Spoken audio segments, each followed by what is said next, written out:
ಆತ್ಮೀಯ H16 news ವೀಕ್ಷಕರೇ, ನಾನು ನಿಮ್ಮವ ಎಂ ಆಯುಧ ಮಲ್ಲಪ್ಪ ಜೋತಾರ. ಆತ್ಮೀಯರೇ, ನಮ್ಮ ಉಡುಪಿಯ ಉಸ್ತುವಾರಿ ಸಚಿವೆ ನಮ್ಮ ಲಕ್ಷ್ಮೀಬಾಯಿ ಹೆಬ್ಬಾಳ್ಕರ್ ಅವರು ಉಡುಪಿಯಲ್ಲಿ ಒಂದು ಮಾತನ್ನು ಹೇಳಿದ್ದಾರೆ.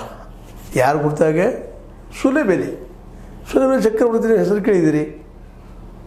ಅವ್ರು ಹೆಂಗೆ ಮಾತಾಡ್ತಾರೆ, ಜನರು ಹೆಂಗೆ ಗ್ರ್ಯಾಬ್ ಮಾಡ್ತಾರೆ, ಮನಸ್ಸು ನಮ್ಮ ಕೈ ಹೆಂಗೆ ತೊಳ್ತಾರೆ, ಕೋಮು ಭಾವನೆಗಳನ್ನು ಸಹಿತ ತೆಗೆದು ಚೆನ್ನಾಗಿ ಹೆಂಗೆ ಜನರಿಗೆ ಮುಟ್ಟಿಸಿ ಮತ್ತು ನಮಗೇನು ಸಂಬಂಧ ಇಲ್ಲ ಅನ್ನುವಂಗೆ ಇರ್ತಾರೆ ಅನ್ನೋದು ನಾವೆಲ್ಲ ನೋಡ್ಕೊಳ್ತಾ ಬಂದಿದ್ದೀವಿ. ಮಾತಿನ ಮಲ್ಲರವರು ಅವ್ರ ಕುರಿತಾಗಿ ಒಂದು ಮಾತಾಡಿದ್ದಾರೆ.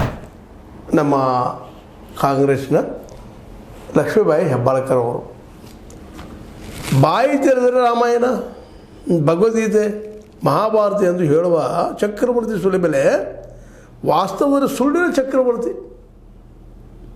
ಅವರು ಯಾವ ಪ್ರಮಾಣದಲ್ಲಿ ಸುಳ್ಳು ಹೇಳ್ತಾರೆ ಎನ್ನುವುದು ಇಡೀ ರಾಜ್ಯಕ್ಕೆ ಗೊತ್ತು ಅಂತ ಹೇಳ್ತಾರೆ. ರಾಜ್ಯ ನೋಡಿದವರು ಏನು ಸುಳ್ಳು ಬಂದಿದ್ದಾರೆ ಎಂತೂ ಏನು ಅಂತ. ಅಂಥವ್ರಿಗೆ ಉಡುಪಿಯಲ್ಲೇ ಏನೋ ಅವರಿಗೆ ಕಾರ್ಯಕ್ರಮಕ್ಕೆ ಅವಕಾಶ ಕೊಟ್ಟಿದ್ದಕ್ಕಾಗಿ ಅವ್ರಿಗೊಂದು ನೋಟಿಸ್ ಕೊಟ್ಟಿದ್ದಾರೆ. ನೀವಿಲ್ಲೇ ಅನಗತ್ಯ ಕೋಮು ಭಾವನೆಗಳನ್ನ ಹಾಕುವಂಥ, ದ್ವೇಷ ಭಾವನೆ ಬಿತ್ತುವಂಥ ಕೆಲಸ ಮಾಡಿಕೊಡೋದು ಅನ್ನುವಾಗ ಹೆಬ್ಬಾಳ್ಕರ್ ಈ ಮಾತು ಹೇಳಿ ಕುಂದಾಪುರದಲ್ಲಿ ಹಮ್ಮಿಕೊಂಡಂಥ, ಕುಂದಾಪುರದಲ್ಲಿ ಅದು ಫಂಕ್ಷನ್ನ, ಅದಕ್ಕೆ ಏನಪ್ಪ ಅಂದ್ರೆ ನೀವು ಒಟ್ಟು ಎಚ್ಚರಲ್ಲೇ ಮಾತಾಡ್ರಿ ಎಚ್ಚರಿಕೆ ಕೊಡ್ತಾ ಇದ್ದಾರೆ. ಯಾಕಂದರೆ ಕಪ್ಪಾಗಿರುವುದನ್ನು ಬೆಳ್ಳಗೆ ಮಾಡೋದರಲ್ಲಿ, ಬೆಳ್ಳಗೆ ಇರುವುದನ್ನು